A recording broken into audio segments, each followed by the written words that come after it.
ఓం నమో రంగనాథాయ నమః. అందరికీ నమస్కారం. కొద్ది నెలల క్రితం నా ఫ్రెండ్ ఒకతను నన్ను కలిశాడు. చాలా నిరాశగా ఉన్నాడు. ఉద్యోగం కోసం ఎన్నో చోట్ల ప్రయత్నించాడు. కానీ ఫలితం దక్కలేదు. అప్పుడు నేను అతనికి ఒక విషయాన్ని చెప్పాను. శ్రీరామ పట్టాభిషేక సర్గ చదవమని. 11 రోజులు నిర్విరామంగా చదివాడు.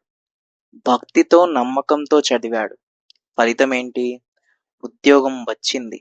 మంచి ఉద్యోగం వచ్చింది. అది చూశాక నాకనిపించింది, ఇది ఒక్కరికి మాత్రమే ఉపయోగపడకూడదు. దీని ఫలితం అందరికీ తెలియాలి అని. అందుకే నేను ఈరోజు ఈ వీడియో చేస్తున్నాను. అసలు శ్రీరామ పట్టాభిషేక సర్గ అంటే ఏమిటి? ఇది వాల్మీకి రామాయణంలో యుద్ధకాండలో ఉన్న ఒక సర్గ.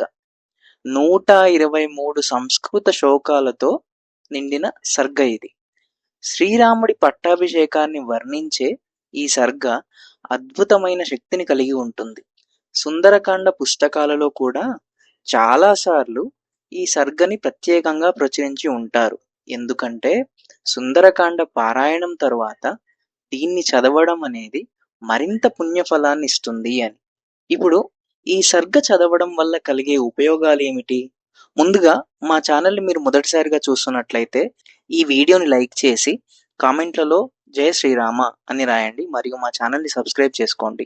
దీని ద్వారా మేము చేసే వీడియోలు అనేవి చాలా మందికి రీచ్ అవుతాయి. మరియు మనం చెప్పే పరిహారాలు, పూజా విధానాల వల్ల చాలా మందికి ఉపయోగం కలుగుతుంది. ఇప్పుడు ఈ సర్గను చదవడం వల్ల ఉపయోగాలు చూద్దాం. 1. ఉద్యోగం పొందడానికి ప్రైవేట్ అయినా సరే, గవర్నమెంట్ అయినా సరే, విదేశాల్లో అయినా సరే ఈ పారాయణం ద్వారా చాలా మంది ఉద్యోగాలు సంపాదించుకున్నారు. అందులో మంచి ఉద్యోగాలు వచ్చాయి. 2. ఉద్యోగంలో ప్రమోషన్లు కావాలన్నా, ఉద్యోగంలో అభివృద్ధి కలగాలన్నా ఇలాంటి వాటి కోసం కూడా ఈ సర్గను చదవవచ్చు. 3.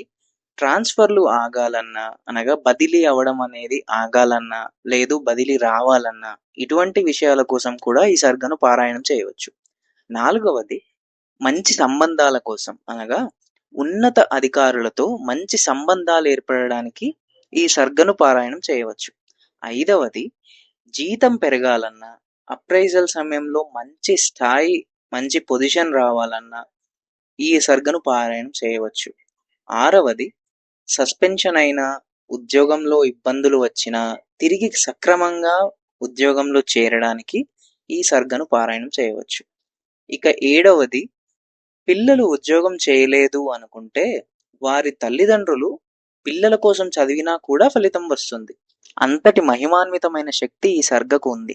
ఇప్పుడు ఈ సర్గ పారాయణం ఎలా చేయాలో చెప్తాను. మొదటి నియమం, 123 శ్లోకాలు అన్నీ ఒక్క రోజులో పూర్తిగా చదివేయాలి. ఎటువంటి విరామము ఉండకూడదు, ఎట్టి పరిస్థితుల్లోనూ విడిచిపెట్టకూడదు. ఇక 2వ నియమం, ఇలా 11 రోజులు నిరంతరంగా చదవాలి. ఒక్క రోజు కూడా తప్పిపోకూడదు. తప్పిపోతే మళ్ళీ మొదటి నుంచి ప్రారంభించవలసిందే. కొంతమంది మహిళలు చెప్తారు, మాకు నెలసరి సమయం వచ్చిందండి, దానివల్ల మేము ఆ పారాయణాన్ని కొనసాగించలేకపోయాము అని. అటువంటి సమయాల్లో మీరు ఆ నెలసరి సమయం అయిపోయే 2-3 రోజుల తర్వాత ప్రారంభించండి. అప్పుడు మీకు 11 రోజులలో ముగిసిపోతుంది కదా పారాయణ కార్యక్రమం అనేది.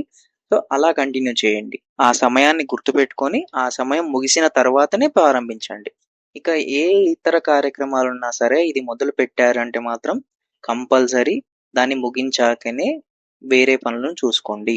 ఇక 3వ నియమం, ఉదయాన్నే 5 గంటలకు ప్రారంభించి 7 గంటల లోపు పూర్తి చేయడం అనేది ఉత్తమం.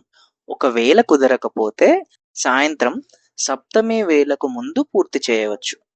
4వ నియమం ఏమిటి అంటే, వివాహమైన వారు తప్పనిసరిగా బ్రహ్మచర్యాన్ని పాటించాలి.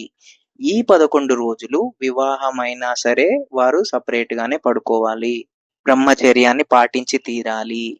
ఇక 5వ నియమం, ఉల్లిపాయ, వెల్లుల్లి వంటివి తినకపోవడం మంచిది. హాస్టల్లో ఉన్నవారు మాత్రం వారికి ఒకవేళ తప్పదు అనిపిస్తే, హాస్టల్లో వేరే ఫుడ్ దొరకదండి మాకు ఇదే ఉంటుంది అని అనుకున్నవారు ఇక రామునికి నమస్కారం చేసుకొని ఆ భోజనాన్ని స్వీకరించండి. దోషం లేదు. మీ పరిస్థితిని రాముడు అర్థం చేసుకుంటాడు. 6వ నియమం ఏమిటి అంటే, ఒక పూట భోజనం చేయండి. ఒక పూట తేలికైన అల్పాహారాన్ని తీసుకోండి.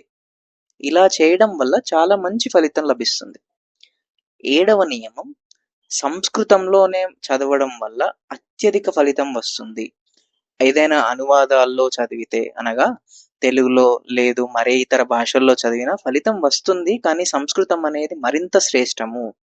ఇక 8వ నియమం చదివేటప్పుడు ఒకవేళ తప్పు అయింది అని అనిపిస్తే స్వామి నన్ను క్షమించు అని మనసారా వేడుకొని కొనసాగించండి. మనసంతా రాముడి మీదే నిలిపి చదివితే అది సరిపోతుంది. ఇక ఈ పారాయణాన్ని ఎవరెవరు చేయవచ్చు? తమ కోసం తాము చేయవచ్చు. తమ పిల్లల కోసం తల్లిదండ్రులు చేయవచ్చు. భర్త కోసం భార్య, భార్య కోసం భర్త చేయవచ్చు. అన్నదమ్ముల కోసం, అక్క చెల్లెల కోసం, స్నేహితుల కోసం కూడా చేయవచ్చు. ఇంకొకరి కోసం చేయాలనే ఉద్దేశంతో చేస్తే మరింత పుణ్య ఫలితం లభిస్తుంది. వేరే దేశాల్లో ఉన్నా, వేరే రాష్ట్రాల్లో ఉన్నా, ఇంట్లో చదివినా, ఎక్కడైనా సరే మంచి ఫలితం వస్తుంది. ఆలయంలో కూర్చొని చదవడం అనేది చాలా శ్రేష్టము. ఇక్కడ ఒక ముఖ్యమైన విషయం చెప్పాలండి. కొంతమంది చేస్తారు, కానీ ఫలితం వెంటనే కనబడదు అని నిరాశపడతారు. కొన్ని కర్మ ఫలాల వల్ల అది ఆలస్యం అవ్వచ్చు. 2 నెలలు, 6 నెలలు కూడా పట్టవచ్చు. కానీ వచ్చినప్పుడు మాత్రం చాలా అద్భుతమైన అవకాశం వస్తుందండి. నమ్మకం మాత్రం వదులుకోకండి. హనుమంతుల వారు లంకకు వెళ్ళేటప్పుడు ఇలా అన్నారు, నేను హనుమంతునిగా వెళ్ళడం లేదు, రాముడు విడిచిన బాణంగా వెళ్తున్నాను అని. ఆయన నమ్మకమే ఆయనను సముద్రాన్ని దాటించింది. హనుమంతుల వారు స్వతహాగా తాను చాలా శక్తివంతుడు. అయినా సరే తనని తాను రామబాణంలాగా ఊహించుకొని వెళ్ళడం అనేది ఆయనకు రాముని మీద ఉన్న అపారమైన నమ్మకాన్ని తెలియజేస్తుంది. ఆ నమ్మకమే ఆయనను సముద్రాన్ని దాటించింది. అదే నమ్మకాన్ని మీరు పెట్టుకోండి. ఆ రాముడే మీ ఉద్యోగాన్ని తీసుకొనొస్తాడు. శరణాగతికి మించిన అస్త్రం లేదు. ఆయన పాదాలను పట్టుకొని మనసారా చదివితే ఆయన మిమ్మల్ని కాపాడకుండా ఉంటాడా? ఈ వీడియో కింద డిస్క్రిప్షన్లో శ్రీరామ పట్టాభిషేక సర్గ యొక్క లింకును పెడుతున్నాను. దాన్ని తీసుకోండి. ప్రింటౌట్ తీసుకొని రోజు చదవండి. ఇలా 11 రోజులు చేయడం ద్వారా ఉద్యోగం కోసం ఇబ్బంది పడుతున్న మీ బంధువులకు, స్నేహితులకు కంపల్సరీ ఉద్యోగం వస్తుందండి. మరియు ఎవరైనా ఇలాంటి పరిస్థితుల్లో ఉండి మీకు తెలిసిన వారైతే ఈ వీడియోని వారికి కూడా పంపించండి. ఒక్కరికైనా ఈ వీడియో ఉపయోగపడితే అది ఆ అనుభవాన్ని మీరు మాతో కామెంట్లలో పంచుకోండి. అప్పుడు నాకు ఈ వీడియో చేసినందుకు మనసారా ఆనందం కలుగుతుందండి. మీరు చదివి ఫలితం పొందినప్పుడు ఆ కామెంట్లలో మీ అనుభవాన్ని రాయండి. మీ మాటలే ఇంకొందరికి స్ఫూర్తి అవుతాయి. నమ్మకంతో చేయండి, శ్రద్ధతో చేయండి. ఆ శ్రీరామచంద్రుడు మీకు తప్పక అనుగ్రహాన్ని ఇస్తాడు. జై శ్రీమన్నారాయణ.